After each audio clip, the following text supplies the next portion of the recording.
بہت سے ذہین بچے ہوتے ہیں, ماں باپ ان کو پڑھانے لکھانے کے بجائے ٹماٹر بیچنے میں لگا دیتے ہیں.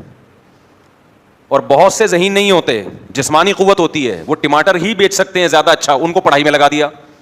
تو یہ بھی بے اعتدالی ہے.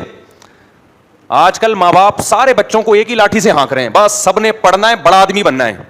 اور جب وہ نہیں بن رہا ہوتا, خدا نے اس کو صلاحیت نہیں دی, تو ٹارچر کرتے ہیں ذہنی, پڑھتا نہیں ہے, نمبر نہیں آتے, اس سے وہ اور ڈپریشن میں جاتا ہے. ہمارے حضرت فرمایا کرتے تھے کہ بعض چیزیں صورتاً دیکھنے میں لگتا ہے کہ یہ تربیت ہو رہی ہے, حقیقت میں پیچھے دنیا کی محبت ہوتی ہے. جیسے بچہ فیل ہو گیا, آپ غم زدہ ہو رہے ہیں, ماں بہت, باپ بہت غم زدہ, ہائے میرا بچہ فیل ہو گیا, ہائے ہائے ہائے. دیکھنے میں لگ رہا ہے کہ آپ کو بچے کی تربیت کی فکر ہے, اچھا لگ رہا ہے دیکھنے میں, تبھی تو غم زدہ ہو رہے ہیں. لیکن حقیقت میں پتہ ہے کیا ہوتی ہے؟ پیسوں کی فکر ہوتی ہے اس کے پیچھے. فیل ہو گیا, فیوچر میں روکڑا نہیں کمائے گا تو ہم جیسے اب غریب ہیں, بعد میں بھی کیا رہیں گے غریب, یا ہم ابھی مالدار ہیں تو بڑھاپے میں یہ ہمارا سہارا نہیں بن پائے گا. تو یہ تربیت نہیں ہے, یہ حب دنیا ہے, یہ دنیا کی ہوس ہے, یہ دنیا کی لالچ ہے. اور یہ لالچ مالداروں میں زیادہ ہوتی ہے, غریبوں میں کم ہوتی ہے. آج ہم دیکھ رہے ہیں نا, اگر ان کو بتا دیا جائے نا تمہارا بچہ غریب ہے لیکن نیک بہت ہے, اعمال سے لگ رہا ہے نیک ہے, جنت میں جائے گا, وہ کہتے ہیں بھاڑ میں جائے, جنت کا کیا کرنا ہے. ان کے دماغ میں یہی ہوتا ہے, ابے پیسہ کما کے دے بھائی. ہم نے اہل اللہ کو دیکھا, علماء کو دیکھا, وہ اس کی فکر کرتے ہیں کہ بچہ نیک بن جائے, کیونکہ مسافر خانہ ہے نا, پیسہ کما لے گا تو بھی ٹھیک ہے, نہیں کمائے گا اگر اعمال اچھے ہیں تو آخرت میں کامیاب ہو جائے گا. حضرت عمر بن عبدالعزیز خلیفہ وقت تھے, اپنی اولاد کے لیے کچھ نہیں چھوڑا انہوں نے. لوگوں نے کہا کہ اولاد کے لیے تو چھوڑے, انہوں نے کہا اگر یہ نیک ہوں گے نا تو اللہ کا وعدہ ہے متقی کو ایسی جگہ سے رزق ملتا ہے جہاں سے اس کا گمان بھی نہ ہو, اللہ ان کو بھوکا نہیں مارے گا, دل میں غنا دے دے گا, ظاہری طور پر پیسہ نہیں بھی دیا. اور اگر یہ برے نکلے تو میری دولت سے عیاشی کریں گے. لیکن یہ عام حکم نہیں ہے, خوب سمجھ لیں. عام حکم یہی ہے کہ اگر اللہ نے آپ کو پیسہ دیا ہے تو آپ اولاد کے لیے چھوڑیں. بعض چیزیں ہر ایک پہ سوٹ نہیں کرتی ہیں. شریعت کا عام قاعدہ یہی ہے کہ اگر اللہ نے آپ کو پیسہ دیا ہے تو آپ اولاد کے لیے بھی چھوڑ کے جائیں تاکہ وہ لوگوں کے سامنے بھیک نہ مانگیں. نہیں دیا تو ٹینشن نہ لیں. ہمارے حضرت نے بھی ایسا ہی کیا تھا شروع میں, لیکن پھر بعد میں بہت سے حضرات نے ان کی توجہ دلائی کہ شریعت میں یہ ہے کہ اولاد کے لیے چھوڑو. ورنہ حضرت کا بھی یہی کانسیپٹ تھا کہ بھائی کچھ بھی نہیں چھوڑو, نیک ہوں گے اللہ پہ اعتماد کریں گے, اللہ کھلائے گا, نہیں ہوں گے تو ہم نے کیا کرنا ہے ان کے لیے پیسے چھوڑ گئے.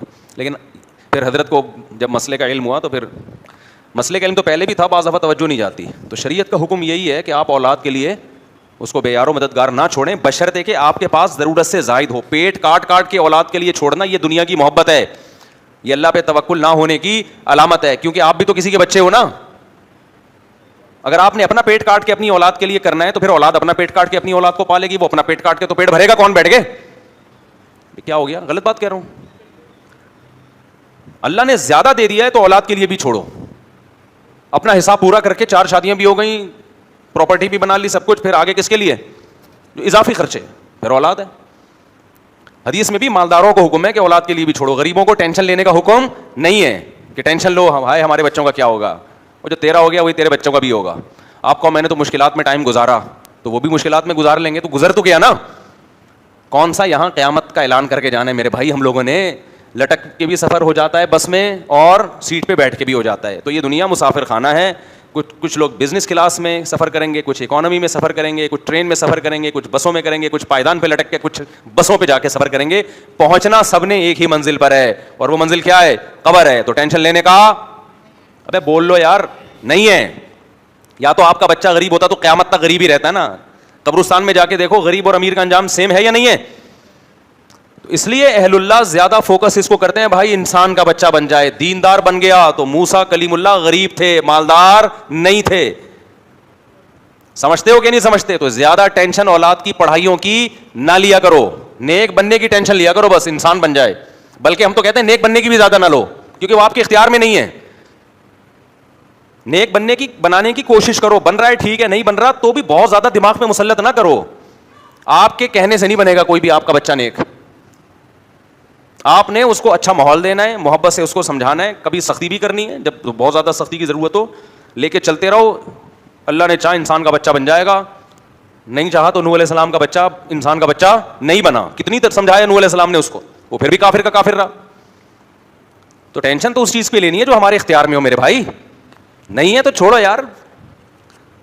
ٹینشن سے اگر وہ ٹینشن لینی چاہیے جس کا کوئی آؤٹ پٹ ہو, رزلٹ اچھے نکل رہے ہوں.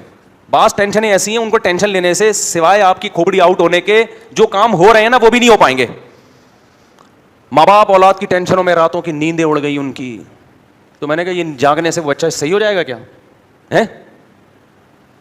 اور خراب ہوگا. اور خراب اس لیے ہوا کہ ابا جائیں گے ڈپریشن میں, ڈپریشن میں جائیں گے ابا کے ہوں گے اخلاق خراب, بات بات پہ اولاد کو چپیڑے لگائیں گے بیٹھ کے غصے میں, اس سے اولاد کیا ہوگی اور بگڑے گی. سب سے زیادہ جس چیز کی حفاظت کرنی ہے نا ہم سب نے, وہ ہے اپنی کھوپڑی. اس کو ریلیکس. وہ سردار جی تھے نا, سمندر کے کنارے پہ لیٹے ہوئے تھے, کسی نے آ کے کہا آر یو ریلیکسنگ, اس نے کہا نو. وہ حیران ہوا گورا کہ ریلیکس تو ہو رہے ہیں پھر بھی کیوں کہہ رہے ہیں نو. پھر کسی نے آ کے پوچھا آر یو ریلیکسنگ, اس نے کہا نو. تیسرا آیا آر یو ریلیکسنگ, اس نے کہا نو. چوتھے نے کہا تو پھر کیا کر رہا ہے, کہہ رہا ہے I am not relaxing, I am Sanjeet Singh. سمجھ میں آ رہی ہے بات؟ I am not relaxing, I am only Sanjeet Singh. اس نے کہا شاید ریلیکس کسی کا نام ہوتا ہوگا, سنگھ ہوتے ہیں نا کچھ, ریلیکسنگ ہوتے ہیں کچھ, سنگھ.